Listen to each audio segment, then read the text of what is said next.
Hola, muy buenas. Vamos a hablar de las alianzas previas a la Primera Guerra Mundial. Podríamos hablar de toda la Primera Guerra Mundial, podríamos hacer un vídeo histórico sobre la Primera Guerra Mundial. También es verdad que nos quedaría mucho más largo de lo que nos va a quedar este. Pero realmente lo que quiero centrarme en este vídeo, sí, sin descartar que hay otros vídeos para seguir hablando de la Primera Guerra Mundial, es que es como alianzas, o sea, pararme en el tema de las alianzas, porque en términos de relaciones internacionales o en el término de la diplomacia actual, si se puede sacar alguna lección de este previo a la Primera Guerra Mundial, precisamente es el tema de cómo jugar bien tus cartas, cómo tener unas buenas alianzas que te permitan después afrontar, pues en este caso, un conflicto tan grande como una Primera Guerra Mundial, pues con más tranquilidad.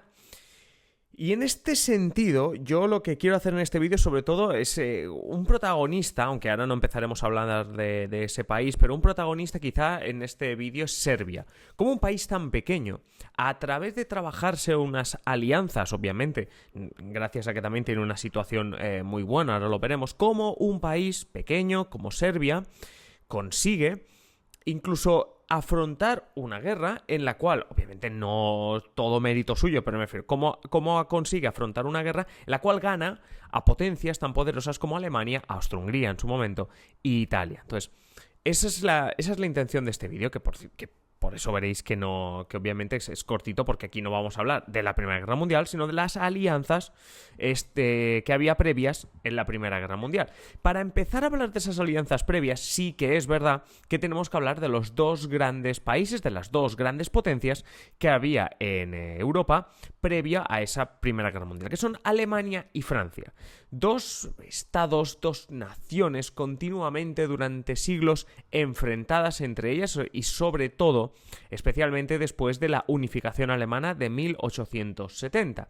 Es cierto que sobre todo había una disputa por encima de todas, que eran los terrenos, que era la zona de Alsacia y Lorraine.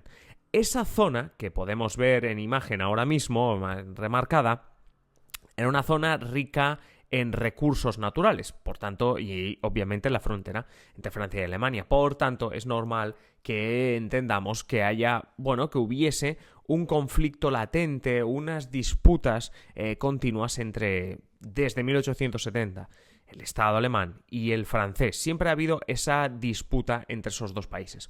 Por su parte, otra de las potencias de Europa también en ese momento, el Reino Unido, siempre había tratado de quedarse al margen cuando había estas disputas. Siempre había intentado no caer en ese juego.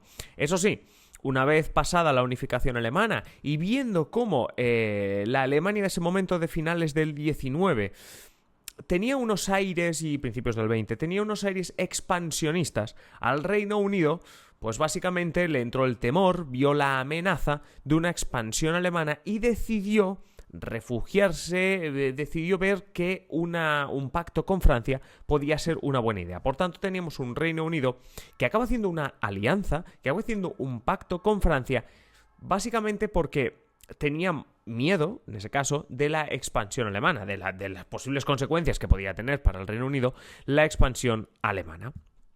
Por su parte, en el centro de Europa veíamos a una Alemania, un eje principal, que firmaba una alianza con Austria-Hungría. En ese momento, un estado bastante importante dentro de Europa, sobre todo del centro de Europa, y que contrarrestaba un poco esa alianza que acababan de firmar el Reino Unido y Francia. Siempre no había un conflicto directo, pero siempre estaba latente ese miedo, esa idea, esa posibilidad de que hubiese un conflicto, por eso se estaban trabajando esas alianzas.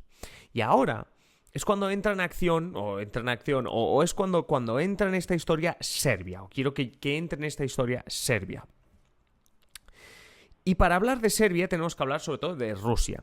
Y es que Alemania y Austria-Hungría, cuando ya tenían esa alianza, ya estaba consolidada esa alianza, Alemania decide que quiere ampliar esa alianza con Rusia. ¿Por qué? Bueno, varios factores, pero sobre todo Rusia era, y es un estado muy grande que podría proteger, que iba a ser una alianza bastante útil, porque tenías a una potencia muy importante en el territorio europeo, en el territorio del este, y en consecuencia de esto, quizá diríamos que Alemania veía que se acabarían protegiendo sus intereses por el este. Dicho de otra manera, que si pactaba con Rusia, por el este, no debería sufrir demasiado. La cuestión aquí es que Austria-Hungría dijo que no. Dijo que no, que ella no iba a aceptar ningún pacto que tuviese por en medio a Rusia. ¿Y por qué pasó eso? Básicamente porque Rusia era una aliada de Serbia. Y diréis, bueno, ¿y a Austria-Hungría qué más le da que Rusia sea una aliada de Serbia? Bueno, en esos momentos Serbia era una nación que intentaba, que perseguía el ideal de la Gran Serbia. Para llegar a ese ideal de la Gran Serbia hacía falta, o en esa Gran Serbia había parte del territorio que estaba en esos momentos en poder o que era soberanía de Austria-Hungría. Por tanto, Serbia y Austria-Hungría mantenían desde hacía años un conflicto bastante importante, sobre todo en la frontera entre los dos estados, porque Serbia intentaba pues ampliar sus fronteras para conseguir esa Gran Serbia. Rusia y Serbia, ¿por qué eran aliados? Bueno, Rusia lo que estaba buscando desde hacía tiempo era influencia en los Balcanes. En la parte de los Balcanes pues no tenía influencia, y vio cómo Serbia podía ser, por su importancia, por su influencia, podía ser una buena alianza para tener eso, para tener importancia, para tener relevancia en los Balcanes. Serbia, por su parte, que es lo que estaba yo destacando al principio del vídeo, bueno, pues dentro de todas las potencias que hemos comentado, quizás sería la potencia más pequeña de las que hemos comentado, y vio cómo Rusia podía ser una alianza inteligente, porque Rusia le permitiría, igual que Alemania veía que Rusia le permitiría defenderse desde el este, pues Serbia veía que en un contexto de los Balcanes, en el contexto en el cual Serbia vivía su día a día, Rusia podía ser una alianza militar y política muy importante. Por tanto, la alianza entre Serbia y Rusia era algo que beneficiaba a ambas partes. De aquí que esta alianza Rusia-Serbia no se fuese a romper y que finalmente Alemania viese que, como Austria-Hungría se negaba de todas a tener una alianza con Rusia, pues finalmente Alemania desistiese. En estas, Francia y Reino Unido descubrieron una muy buena oportunidad, y es que si Rusia no se va a alinear con Alemania y Austria-Hungría, pues quizá lo haga con nosotros, con Francia y con Reino Unido. Y así se hizo. Al final hubo una alianza entre el Reino Unido, Francia y Rusia. Por cierto, Serbia, gracias a esa alianza que tenía con Rusia, obviamente también entraba en esta ecuación, porque sí es verdad que Serbia no había firmado nada con Francia, pero esa alianza, esa hermandad que tenía Serbia con Rusia le permitía entrar en este juego de grandes potencias, de Francia, de Reino Unido y de la propia Rusia, obviamente. En este momento es cuando llegamos a la parte en la que se nota, en la que se descubre hasta qué punto las alianzas son importantes. Y es que en algún momento las alianzas pueden perseguir dos tipos de objetivos. Uno, simplemente metas, es decir, asumir metas y conseguir llegar a conseguir unos hitos. O por el otro lado, el hecho de que tú no sabes cuándo, pero en el futuro usarlas para o bien tu defensa o bien un ataque. En este caso estamos hablando de cómo Serbia ve que la guerra se acerca y sobre todo se acerca por su lado. Porque el 28 de junio de 1914, en una visita a Bosnia-Herzegovina, que en ese momento dependía de Austria-Hungría, el archiduque de Austria-Hungría, Francisco Fernando, es asesinado junto a su mujer. Y en ese momento, Austria-Hungría, Alemania también, pero sobre todo Austria-Hungría, exigen a Serbia una investigación. ¿Por qué? Si estábamos hablando de Bosnia. Bueno, básicamente porque se sospecha que los que han asesinado al archiduque son miembros de Joven Bosnia, una organización independentista vinculada a los intereses serbios. Por tanto, Austria-Hungría gira el foco hacia Serbia y le exige pues que investigue los hechos, que investigue a los culpables, etc. La reacción de Serbia es claramente de, bueno, yo no tengo nada que ver con esto. Esto ha pasado en Bosnia y yo no reconozco nada y no tengo nada que ver con eso.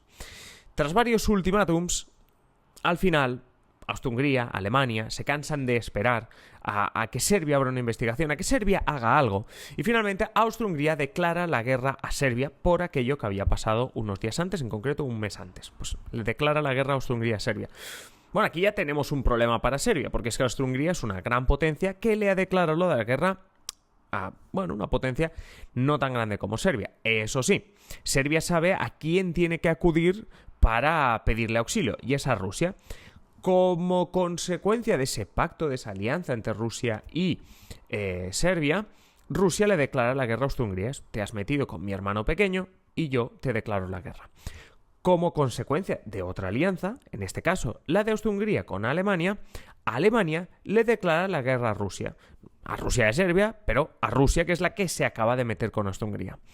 Por último, viendo que el conflicto ya no tiene marcha atrás, Francia y el Reino Unido declaran la guerra a Alemania y a Austria-Hungría. Y aunque la relación, la alianza no era tan fuerte como entre Alemania y Austria-Hungría, Italia también entra en esta guerra del bando de Alemania y Austria-Hungría. Con lo que al final tenemos una guerra entre una triple alianza entre Alemania, Austria-Hungría y Italia, y un triple entente entre Francia, Reino Unido y Rusia, viendo así Serbia cómo quedaban defendidos sus intereses por grandes potencias. Por cierto, grandes potencias, que no es ningún spoiler decir, que al final ganaron esta guerra. Pero lo importante de este vídeo era sobre todo quedarnos con este concepto, cómo las alianzas, cómo tejer unas buenas alianzas, una buena diplomacia, nos puede ayudar a vencer, en este caso estamos hablando de una guerra, pero a vencer situaciones que en principio nos dejan en un bando en minoría o que simplemente nuestras fuerzas no son tan grandes como las del oponente.